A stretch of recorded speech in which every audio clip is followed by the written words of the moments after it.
সিরাজিয়া জাকিরিন সংঘ ফেনী জেলার উদ্যোগে বিশ্ব মুসলিম উম্মার ঐক্য, শান্তি প্রতিষ্ঠা এবং দেশের সার্বভৌমত্ব রক্ষা, সাম্প্রতিক ফিলিস্তিনের গাজায় বর্বর ইসরায়েলি হামলার প্রতিবাদ এবং ইসরায়েল পণ্য বয়কট জনমত তৈরি, বিজাতি কর্তৃক ইসলাম মুসলমান নিয়ে চক্রান্ত বর্তমান প্রেক্ষাপটের আলোকে মুসলিম উম্মার করণীয় শীর্ষক ইমাম আজম কনফারেন্স ও দোয়া মাহফিলের আয়োজন করা হয়েছে।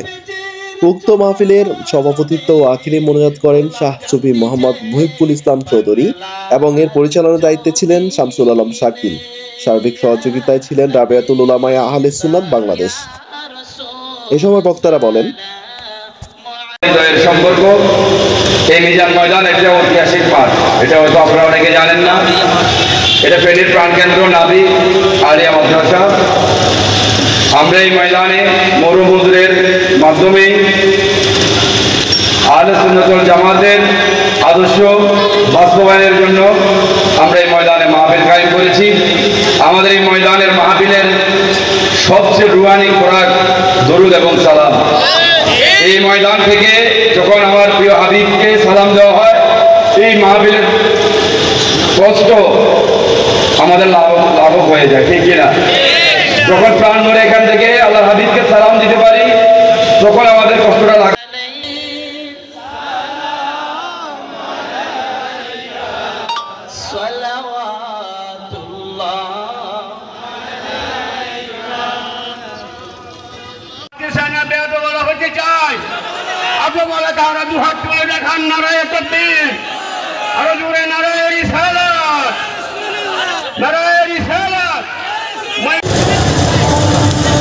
ফেনী আলিয়ার ময়দানে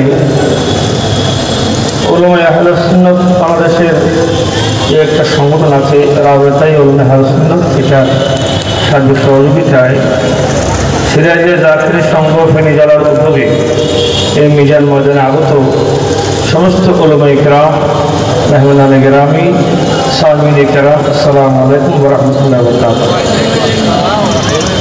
আমার বিষয় হচ্ছে ব্যবস্থা করা, কারণ এই মুহূর্তে তাদেরকে টিকিয়ে রাখতে হবে, না হলে অনাহারে তাদের মৃত্যু হবে। অতএব যারা বেঁচে আছেন তাদেরকে বেঁচে রাখবার জন্য আমাদেরকে সবাইকে মানবিক সাহায্যের দিকে হাত প্রসারিত করতে হবে। এরপর হলো মানবিক সাহায্যের পাশাপাশি আমাদেরকে অর্থনৈতিক সাহায্যের হাত প্রসারিত করতে হবে।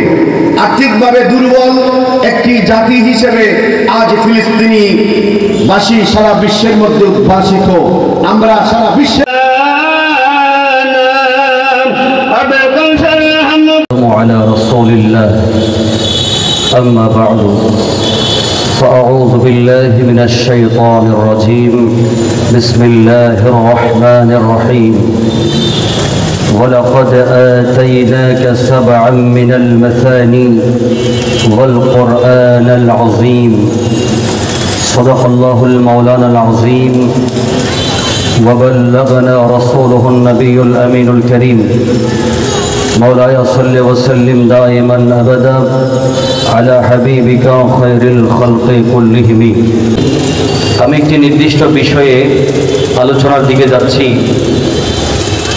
সেটি হচ্ছে নামাজে মুক্তাদি যখন ইমামের পিছনে নামাজ আদায় করবেন, এক কথায় জামাতে যখন আমরা নামাজ পড়ি, ইমামের সাথে মুক্তাদিরা সূরাতুল ফাতিহা তেলাওয়াত করবেন কি না।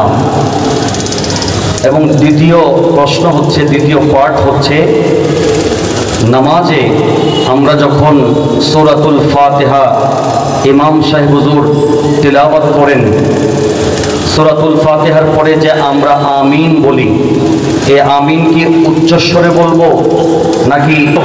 ঈমান ইসলামকে রক্ষা করার জন্য আসছে।